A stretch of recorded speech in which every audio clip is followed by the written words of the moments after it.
time. It is time for the most anticipated 30 minutes and 19 seconds of the week on KCIM. I have no doubt that is the case. There are some people that I think tune in, right at 9:30. So we're a little advanced for them today. I'm thinking they just can't reach the dial or something. That's my guess. they're not quick enough to turn it, and then they hear us, and they're like, "Oh, might as well tune in." Yeah. See what those dudes are talking. Dudes, and I say that nicely. I could have thrown in another word there. What they're going to be talking about this week.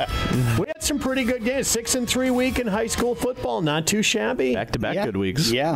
I'll take that. Tells you the strength of the area for football this year. So we'll talk a lot about that coming up. Hawks come up with a nice win over the weekend. Yeah, I don't know if it was nice. If you watch the first half. The Hawks came up with a win over the weekend. Hey, but I'll take this. A lot of people are upset, but they're averaging 30-some points a game and over almost 400 yards on the ground through 3 weeks. That's all I'm saying. What did I tell you on the way down to but that was Illinois State. No, but I said on the season they would average about 40 points per game. Well, yeah, if you're playing Troy and Illinois State every week. Just don't check that halftime score for Iowa, that's for sure. Hey, half doesn't matter. It's a full game. You're Nebraska Cornhuskers, man. Yeah. They're rolling it up against UNI, man. They're up to number 18, I think, in the country? Was it? No, still at 22. Was it? As far as the poll I saw, anyway. Okay, I thought a different poll. Maybe I saw them. They were up in the high teens. Yeah, I don't know if they're quite there yet, but, hopefully this is going to be a big test on Saturday against Illinois. But, as I told everybody that asked me, I'm happy with the way we played Saturday, but I thought UNI pushed us around a little bit with our offensive line. Got to give a quick shout out to the Anderson family, Sweden Sarah here in town. Their grandson, Blake Anderson, started for UNI as one of their offensive linemen and had an outstanding game. So, great to see that. I was happy he played well. I got a cush week because Iowa State didn't play. Now, Texas, they lost their quarterback, Quinn Ewers, right? Yeah, they did in the second quarter. But, Arch came in and played good. Didn't really need much. You're playing UTSA and you got ULM coming up this week. I would be surprised if Quinn plays. But it's a huge step down to go from your $5 million starter to your $3 million backup quarterback. I know. Actually, doesn't the backup make more? Backup might make more. I don't know. I don't know. Every time I see Arch come into a game, I just think of the doctor. I don't know if you've seen the Dr. Pepper commercial with Quinn, and he's talking about we don't need no backup, even if he has good hair and a famous last name. I just find that funny every time. I haven't seen that commercial. So Quinn Ewers, here's our trivia question of the week. Quinn Ewers is kind of one of the favorites for the Heisman this year. Well, hopefully he's not out too long. He is off to a strong start. They say he's ranked number 2 for that. But which 2 Longhorn players have won the Heisman Trophy? Vince Young's one of them. Oh, no, Vince Young's not one of them. Vince Young is Ricky Williams. Ricky Williams. And was the other one Ricky Williams Campbell? Is one. Earl Campbell is the other one. There you go. I always forget that Earl was from Texas. I think of him more of a Houston Oiler in those days back with the Oilers with the tearaway jerseys where you couldn't hardly see the jersey anymore. Awesome. Those were awesome. Yeah. He probably went through 8 jerseys a game. You blew through that one too fast. I'm going to give you another trivia question here. This one's going to be a little harder. Oregon's Dylan Gabriel just threw his 131st touchdown pass on Saturday. It ties him 5th most in FBS history. Who is number 1 with 155 career touchdown passes? I want to say Case Keenum. Yeah, I was going to say it was a Houston quarterback, if I remember correctly. Yeah. Get out of here. Can you see my screen? No. Case Keenum, come on. Yeah, and the guy's done, very little in the NFL, but those he threw Cougars. The Minneapolis Miracle. Yes, he did. He did. He had a great year in Minneapolis He did. that year. But those Cougars, man, they had some. They went back through, when that when? Who was Tom Herman was the coach there, but not when Case Keenum was there. No. Yeah, they had. I can't remember who was calling the offensive plays and the head coach at that time, but they threw the ball all over the place. Yeah. So there you go. There's a little college football talk for you for this week, and 2 really lame trivia questions. Apparently, I'm going to have to up my game next week. But we got a young guy over here who's got a memory, so that that helps out. So. Well, I was kind of thinking maybe old school Texas. I might catch you up on that one, but no, he knows his Texas history too. So let's start. Carroll Tigers, KC. You had them against Dennis and Schleswig, just clearly outclassing the Monarchs. Oh yeah, I would say so. I mean, Carroll ran the ball for over 11 yards a carry. You know, the whole game. They went 8 plays the first drive down the field and like that, and scored a rushing touchdown. They only threw the ball 5 times. Wow! Completed 2 of them, and both of them went for touchdowns. So that's Madden stats, right there. Yeah, it was kind of crazy. You know, and Denison, I think, struggled a little bit. I think Carroll wanted it more because I felt like they should have had that. They felt like they should have had that game last year and ended up losing it in a bad way. And you could tell that Carroll was the more physical team and the more dominant team. And Carroll, when healthy, you know, they have a really good running duo, and Tatum Peterson's off to a great start. And their offensive line that night, I think you guys went player of the game. Noah Hinders did a great job pulling and being a lead blocker from the guard spot, but it wasn't just him. I mean, if you heard, you know, Rowe, I don't know if he mentioned it in the coaches show on Saturday, but in the interview for the scoreboard show, he was like, our offensive line played great. This is probably the best game that they've played, you know, in his time of them being there, you know, all those kids playing together, because this is like the 3rd straight year that they've had the same offensive line, so all those kids have a bunch of experience. Yep. Interesting that they're 2-1 right now. They got to go to Creston, never an easy place to play. I don't know how good the Panthers are. They're down this year. They were down. It's a key week for them to go on the road and to pick up a nice win. Right before district play, too. You know, if you can beat a team that was a state semifinalist last year, lost a bunch of kids, you know, I think it's going to bode well and build confidence going right into district play. Yeah, being 3-1 or 2-2, that's a big difference going on there. So big 45-3 win over Denison Schleswig. You had maybe the game of the week, Jeff. You had Kemper and AHSTW. Offensive showcase, throw the defensive tape away, but the offense looking pretty good. Yeah, I thought for a while that, you know, we'd still be playing today because I thought everybody was going to score on every possession. The thing that also jumped out to me, it was so many 3rd down and 14 touchdowns and 4th down and 10 touchdowns and stuff in that first half. You know, but the Knights got a big stop late in the first half, got themselves up by 2 touchdowns, and then just kind of held on from there. Every time it looked like they were going to pull away and they'd get up 14, you'd think they'd maybe be in control. AHST Avoca Walnut would go right down and score as well. They played without their starting quarterback, who's out for the rest of the year, broke his collarbone the week before in the game, and he was their leading rusher and, of course, leading passer coming into the game. So they moved the Sternberg, who was a running back, over to, you know, the quarterback position, ran a lot of Wildcat, and Kemper just had a really difficult time, you know, slowing him down. And I think that's going to be a concern for them, is tackling and against good running teams that want to run the football, because they struggled with that the other night. But offensively, they got, you know, Brock Baden going early, hit Carson Caney for a couple of touchdowns, hit Braxton Vanami for one. The first Candy one, I got to laugh because even Coach, Steinkamp was chuckling after the game. He catches it streaking down the middle of the field, breaks a couple of tackles, and then it's a foot race. And it got to about the 15-yard line, and you could tell that he was beginning to slow down a little bit, and the guy behind him was gaining.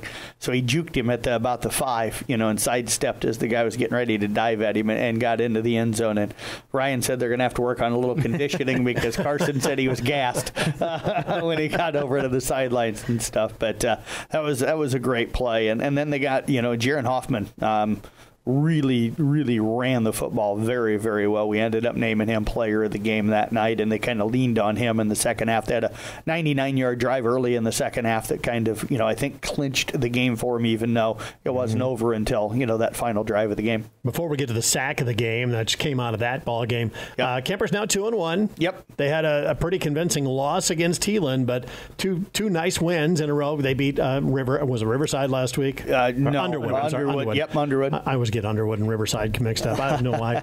Mental block on my head. And then they just kind of outscore AHSTW. There's still a lot of question marks about this Kemper team, right? Yeah, we'll learn more, I think, coming up this Friday. They host Roland Story, who's been good so far this year. They do have a loss coming in as well. And then are they as big and physical as they have been in the past? It sounds like it. When I talked to Coach Steinkamp, he said, they're really big and athletic. So that's going to be a good test. And then Des Moines Christian seems to be playing very well. But it's always hard for me, with non-district games, because you don't know for sure, how those teams match up, if they're going to be real good. You can look at the tradition of stuff and those kind of things, but I always kind of wait to see until you get into district games. Is this game going to tell us more about Kemper than any of the first three? I think so. I think so.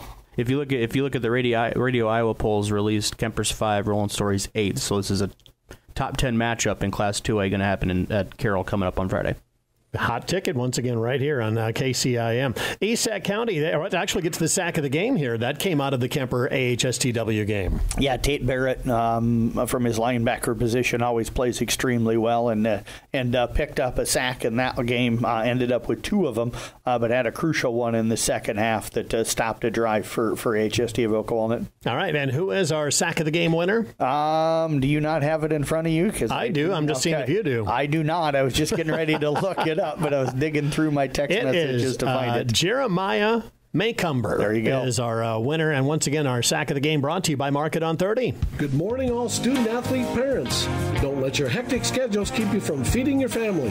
The Market on 30 can help you with quick and easy options like Pasquale's Pizzas, our famous mac and cheese, chicken strips, and much more. The Market on 30 in the BP Plaza. Make sure you get down to Market on 30. Get signed up for next week's sack of the game. You can win a free sack of groceries once again from Market on 30. Let's talk about the other winners on Friday night. Esac County rolling it up over Missouri Valley 42-0. Yeah, good win. Yeah, very good win for them. Got things rolling right away and just cruised to the win. Kind of jump starts them a little bit, dominant on both sides of the ball. That's their first win of the year, and I think it gives them confidence going into a district that I think they've got a chance in a lot of those games. Yeah, so Earlham the clear favorite in that district, but other than that, it's kind of open. You can probably throw 4 teams in there about who can get that other playoff spot, and Esac's going to be one of them. And I think one thing that's encouraging is last year it was defense. Right. This year Esac able to get the offense going, and I think that's got to be good signs building forward because of the shutout they pitched, last week. So the defense is getting there, and the offense still continues to be good. Yeah, Sam Julin coming on as a quarterback, throwing the football, and then I think he's starting to find some targets. Jack Gullett being one of those. Asher Lawler had a good game. Asher Lawler as well. So got the Ehawks coming in on Friday night though. That's going to be a test. Emmitsburg's really good. State, Yep, they're really, really good. So that's going to be in Wall Lake coming up on Friday night off that 42-0 win. Glidden Ralston, nice win over Friday night as well. Yeah, they're bouncing back, playing really well right now. Colby Wallace, 2-1, right? Yeah, yep. Colby Wallace, I think when I looked yesterday, is like 4th in 8-man in rushing right now. So coming off like a 260-some yard game and 5 touchdowns, back-to-back weeks. Yep. With 5 touchdowns on the ground. So they really found. Kind of figured he was going to be the go-to on offense, going into the year. And it seems like they're kind of platooning guys in the backfield with him. Lucas Christian had a good game, Alex Daniel back there as well. And then Waylon Hine, they kind of threw back there for the first time last week and seemed to work. So you can keep Colby somewhat fresh by throwing other guys back there and kind of him being your main guy. Seems like it's working pretty good for Glidden right now. They found their stride for this year? Is this? I think so, yeah. And I think Audubon looks like the clear favorite in that district, but I would say after that maybe St. Ed. Yeah. And then I think you throw Glidden right into that mix with Coon Rapids Bayard as other teams that are going to be fighting for that second spot. I think you look at week 1 for Glidden and the 58-0 loss going to stand out to Woodbine. Woodbine's just that good. Yeah. But I also think there's a little bit of an adjustment period.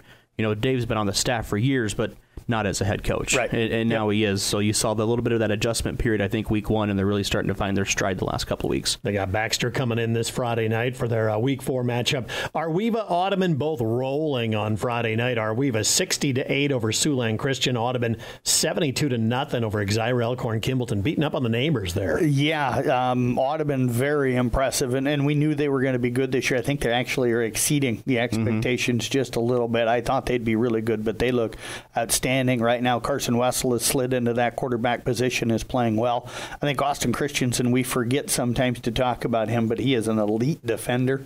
And is just really, really good. And then I think we also kind of fail to notice sometimes is I love that Sean sends me this iScore thing where I can literally look at the play-by-play of the game. And I do. I take the time on Sunday to go through that. And, they're getting a lot of touchdowns. And Aaron Olson seems to be setting up a lot of those touchdowns, whether it be a big run or a big catch. Doesn't always score himself, but he's the guy that puts them in position to be able to score those touchdowns. He's just an athletic kid, you know.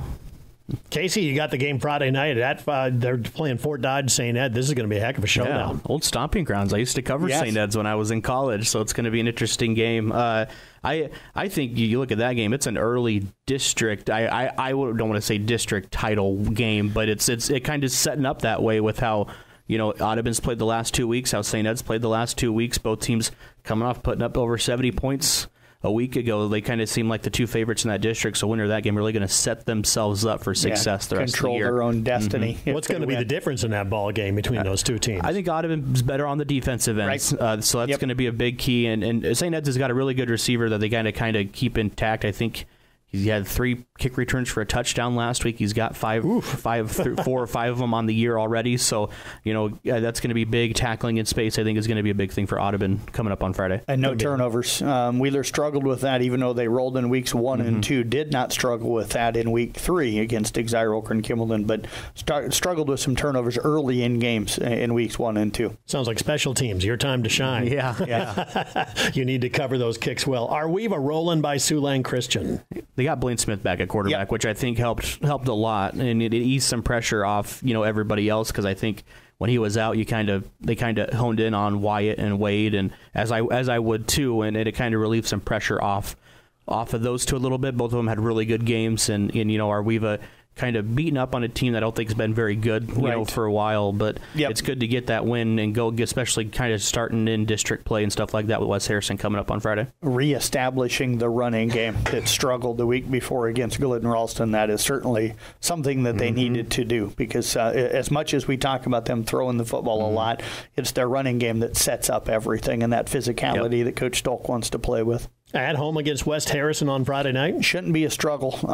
West Harrison, was really good the last several years, but their senior class graduated, and they've dropped off kind of dramatically. They've got some good players over there, but they're not what they've been the last several years. So Carroll, Kemper, East Sac, Glidden Ralston, Arweva, and Audubon all picked up wins on Friday night. Let's turn it over to the flip side. IKM, Manning, they took on Earlham. Tough ball game there. 80-14. Wolves dropped that one. Yeah, I think that they had a lead. They led 12-6 and then ended up losing 40-18, which kind of sucks. I talked with Corey today, and he sounds like tackling was kind of the issue again on defense, and that's kind of been their issue so far. That was an issue in week 1, much better week 2, but he was really frustrated with tackling in week 1. All right. Riverside and South Central Calhoun battling. It was Riverside taking that one 34-21. Yeah, Titans kind of struggled early, fell down 14-0 in the first quarter, gave Riverside the ball with really short field position, and then didn't come up with the stops. It was a scoreless game until the fourth quarter after that. The Titans never got within more than about 14 in that game until late, but played much better in the second half. Played without Caden Dorman, who's their top rusher, so put a lot of pressure in the passing game. Really struggled to run the football, and then struggled to stop Riverside's running game. I can't remember their young man's name. Yeah. They had a running back that ran for like 265 or something that night against South Central Calhoun. So defensively got to get better against the run, and then they've got to reestablish that run game, because we all know Coach K's, that full house tee, they want to run the football and be physical. Time of possession. They got a road game. Manning's got Riverside coming up this week. Yep. So another big one there.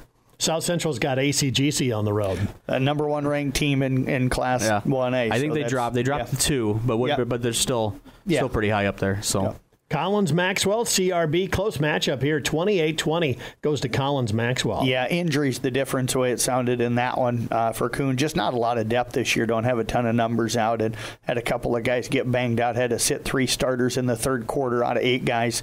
Gave up the lead they were ahead at halftime, and then a couple of those guys came back into the game to try and go in the fourth quarter, but just they weren't 100% and just not able to recover from that tough third quarter, and ended up dropping a game that I think they feel that they were the better team. Had some plays go against them, had some calls go against them, but I think they'll recover okay. But they've just got to get healthy. They just don't have numbers this year. Coon Rapids has got Cam Anita coming in on Friday nights. Cam's tough. Cam's really good. Their only loss is to Audubon, and Audubon handled them, but it wasn't a blowout. Yeah. 38-20, I think. Yeah, something of that nature. Couple touchdowns. Yeah, so I think Cam's really good. They're not playing with the Speaker kid, but I think they've kind of figured out. The Speaker kid was an all-stater, and he's out for the year, but I think they've kind of figured out what they've got now without him.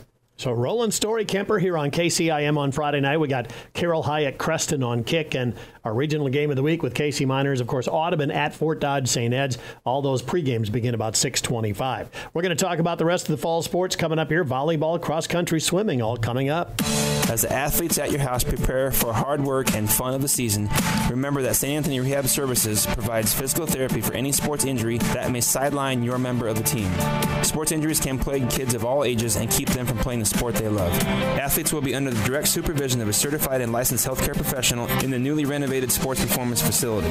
If an injury is keeping your athlete out of the game, call St. Anthony Rehabilitation Services at 794-5000 for sports injury and treatment rehab. It is KCIM Sports Rewind. Sports Director Jeff Blankman, Assistant Sports Director Casey Miners, and myself. A lot of stuff going on. Everybody got in the action this week. Finally, swimming is back.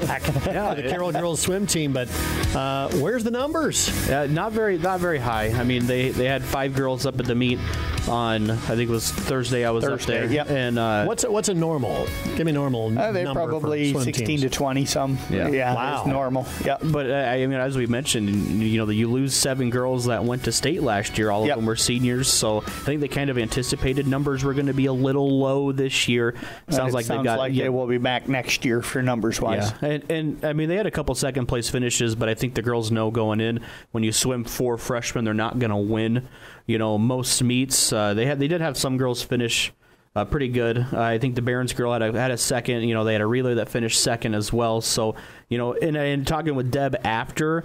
The meet was kind of, with it being their first meet, it was kind of just, okay, we're going to put you here, see how you do, because they don't really know what they like to swim, and where they're at with them being such a young group. Right.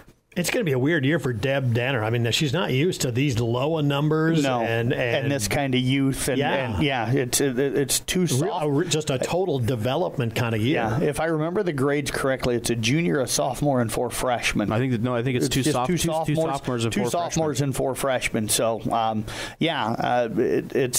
she even told me the first day that I chatted with her, on our first Saturday coaches show that, most of these girls have swam like the summer league stuff, but that's different swimming, and it's different, events and all that stuff. So it's kind of completely teaching them just how to swim at a high school meet, compared to anything else. So. And she did tell me after the meet on Thursday that one thing that she really likes about this year is that with the low numbers, it's easy to work with the girls more one-on-one and individual, so that they can get better for years to come. I can see, good coaches. They just look at a team and say, okay, this is what I need to do with this team. The goals may be changed, but there's still the focus of getting better day in and day out remain for them.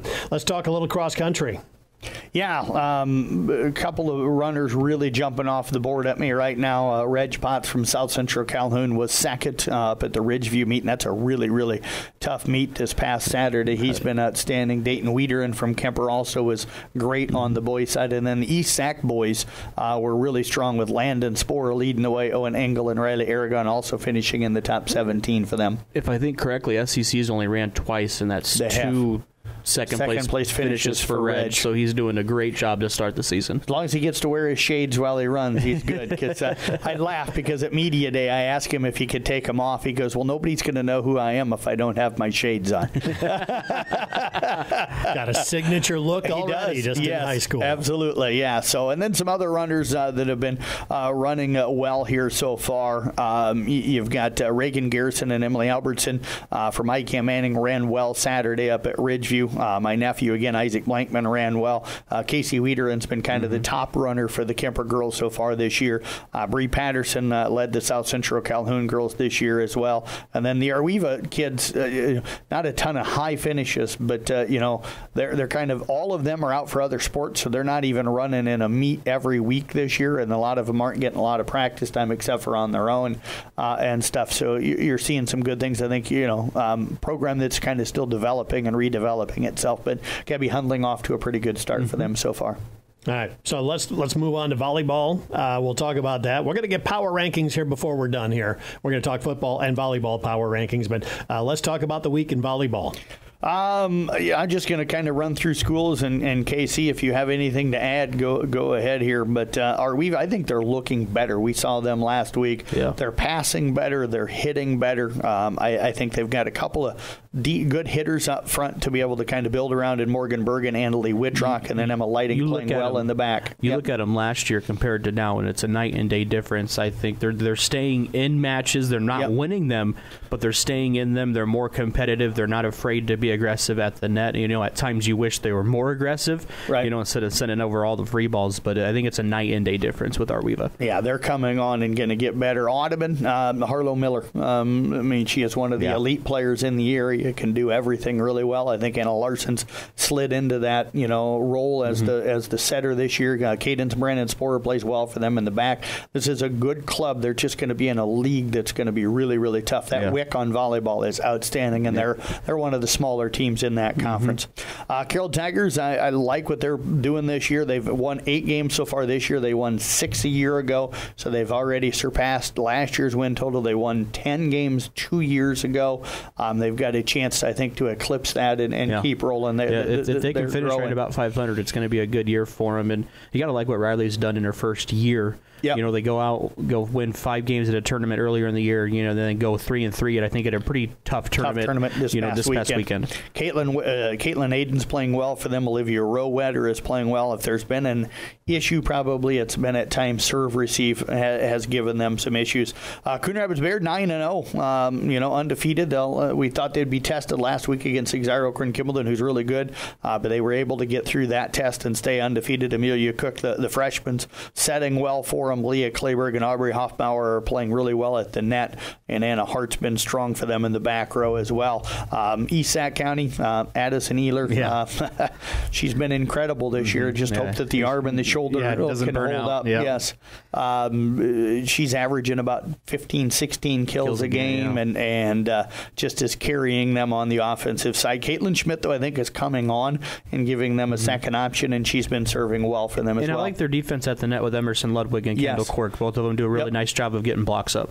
Mention Exire Okran Kimballton, I will say, with Taryn Peterson and Jalen Peterson, they've got a chance against anybody in the conference, and then you're getting Riley Miller and Zoe Rasmussen are serving well for them as well. Glidden Ralston, tough break for them. They lost Amelia Garrett, their setter, on Sunday to an injury. She's going to be out a couple of weeks, so they're in a hole right now trying to develop another setter here real quick and figure out who can slide into that role. But Ashlyn Tigges continues to play well for them. I thought Allison Snyder, I went over to their quad last night in Madrid, and Allison Snyder had a really good night for them, both serving and hitting. Ike and Manning, they're 2-1, so they haven't played a lot of matches, but you've seen the freshman in Keegan Ascheid grow. Addison Bandow, now a sophomore, has really come on. Grace Carroll's giving them a third pretty strong hitter. Anna Stengel playing well in the back, and then Carly Arp's doing a nice job of setting the ball for them. So I think primarily being a setter. Yeah, I think it's a team that's taken a big step forward. Kemper, you're 18-0. Yeah, you're going to do our rankings. I would put them at number 1 in my volleyball rankings and stuff. But let's put them one on football too. Yes, they're that dominant. Yes, but Brianna Whitrock and Kaylee Simons are 2 really, really good players. Not that they don't have this team's loaded with good players, but Brianna may be as good as anybody all the way around. And I don't know if I've seen anybody in my 21 years here covering fall sports for Carroll Broadcasting that patrols and controls a back row better than Kaylee Simons. I caught myself on Saturday. I was talking with Molly Lang, was up there, and great volleyball coach, and we're just watching her move. She never stops. She's always in the right spot. She's there early. You don't get things past her because she anticipates and understands the game so well, and she's flat amazing. So and that whole team is really really good. Yeah, I mean the hitters that they can platoon in.